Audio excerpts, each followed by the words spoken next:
Hi beautiful souls. Welcome back. Today we're going to talk about something so simple, so present in every moment of our lives, that we often forget how powerful it truly is. Today we're talking about water. The water you drink. The water you bathe in. The water you shower under. The water you swim through. The water that moves through your body, your brain, your emotions, and your creativity. Water is not just something we consume, it is something we are. Your body is made mostly of water. Your brain is mostly water. Every thought you think, every emotion you feel, every impulse of creativity that moves through you is happening in a watery environment. Life itself depends on it. And yet, most of us treat water as an afterthought. Something we grab when we're thirsty. Something we rush through in the shower. Something we barely notice unless we're standing in front of the ocean. Today, I want to slow this down.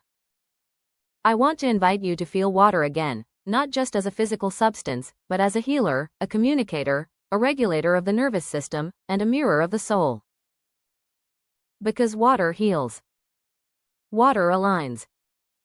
Water enhances life. And water has always been sacred. From ancient scriptures to modern neuroscience, from biblical miracles to the teachings of Joe Dispenza and Abraham Hicks, water keeps showing up as the medium through which transformation happens. When you drink water, something profound is taking place. Hydration isn't just about quenching thirst. It's about creating the internal conditions for life to flow smoothly. Water transports nutrients to your cells. It helps flush waste out of the body. It regulates temperature. It supports digestion, circulation, and cognitive function. When your body is hydrated, systems don't have to struggle. They cooperate. Research, including studies referenced through institutions within the University of California system, has shown that adequate water intake supports kidney health, may help reduce migraines for some people, supports cognitive clarity, and can even influence mood. When hydration is restored, people often report better focus, less fatigue, and improved emotional regulation. This is because water is the medium through which electrical signals travel in the brain.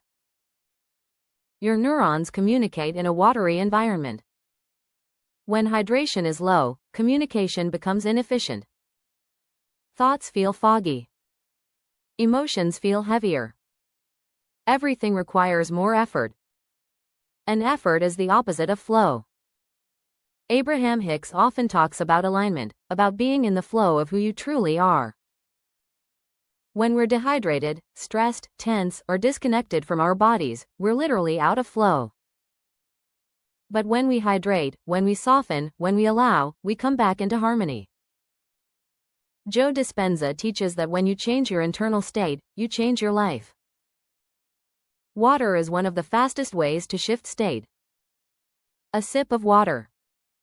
A warm bath. A cold shower. A swim in the ocean. Each of these sends immediate signals to the nervous system that something has changed. Warm water tells the body it is safe. It relaxes muscles, dilates blood vessels, and activates the parasympathetic nervous system, the part of you that heals, repairs, digests, and restores. This is why warm baths feel so comforting. They are not indulgent. They are biological permission to let go. When you sink into warm water, the body exhales. Muscles soften. The mind slows. This is why warm baths before bed can improve sleep. The nervous system shifts from doing to being. And spiritually, warm water has always symbolized cleansing and surrender. Across cultures, water rituals have been used to release the old and welcome the new. You're not just washing your body, you're letting the weight of the day dissolve. Cold water, on the other hand, is a different teacher. Cold showers and cold plunges have surged in popularity, not because they're comfortable, but because they're transformative. Cold water immediately activates the nervous system. It increases alertness, boosts norepinephrine, and floods the body with endorphins. It forces presence. You cannot be lost in thought when cold water hits your skin. You are here. You are breathing. You are alive. Research summarized by institutions like UCLA has explored how cold exposure can support resilience, mood, and stress tolerance when practiced safely and gradually.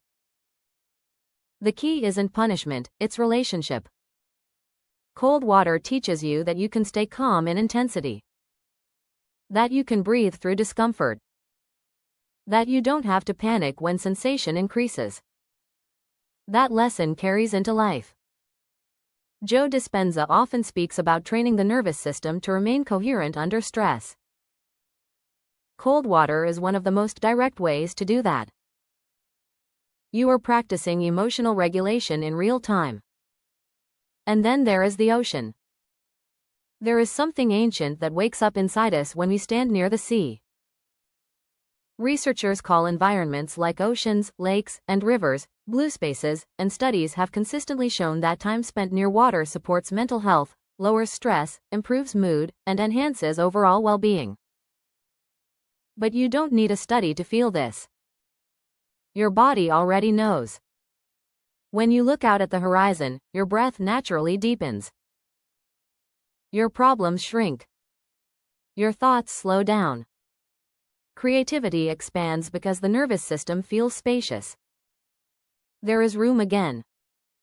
Many people report their most creative ideas coming in the shower, in the bath, or near water. This isn't coincidence. Water encourages a diffuse state of thinking, a relaxed, open mode where connections form naturally. When the mind stops gripping, ideas flow. This is alignment.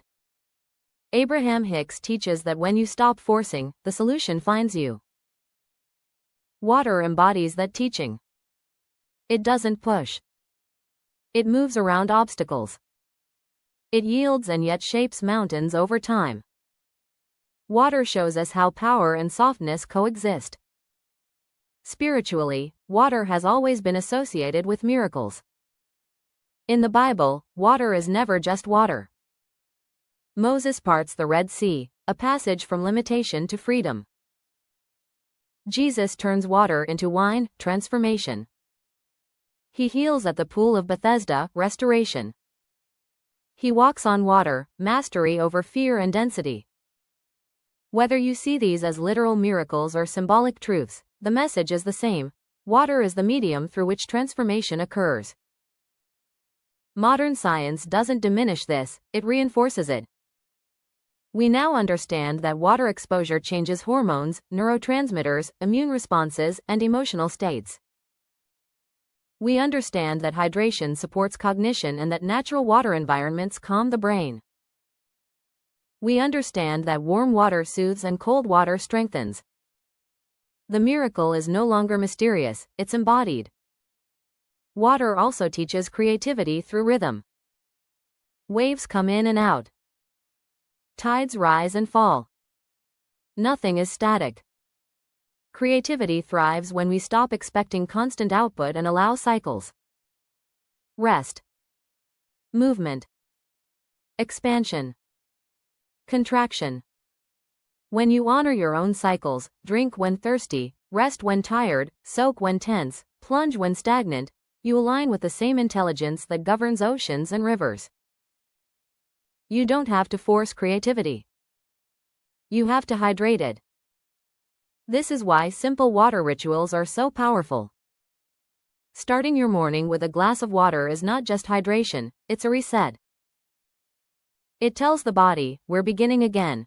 Pair that sip with intention, and you're combining physiology with consciousness. Ending a shower with 30 seconds of cool water isn't about toughness, it's about presence. It's about training your nervous system to stay open when sensation increases. A warm bath at night isn't luxury, it's integration. It allows the body to process the day and release what it no longer needs. Spending time near water isn't escapism, it's regulation. Joe Dispenza would say you are changing your internal chemistry. Abraham Hicks would say you are shifting your vibration. Both are true. And creativity follows. When you're regulated, ideas come. When you're hydrated, energy flows. When you're aligned, life feels cooperative instead of resistant. Water reminds us that life doesn't have to be hard to be powerful. It invites us to soften without losing strength. To move without forcing. To trust that flow knows where it's going. So this week, I invite you to change your relationship with water. Drink it consciously. Feel it on your skin. Let it calm you. Let it wake you up. Let it carry your prayers, your intentions, your creativity. Because water is not separate from you. It is the element that remembers who you are. If this resonated, please like and subscribe. It truly supports the channel. And I'd love to hear from you in the comments. What is your favorite way to connect with water? A bath? The ocean? A cold shower? A simple glass of water in the morning? Until next time, stay fluid, stay open, and let life flow through you.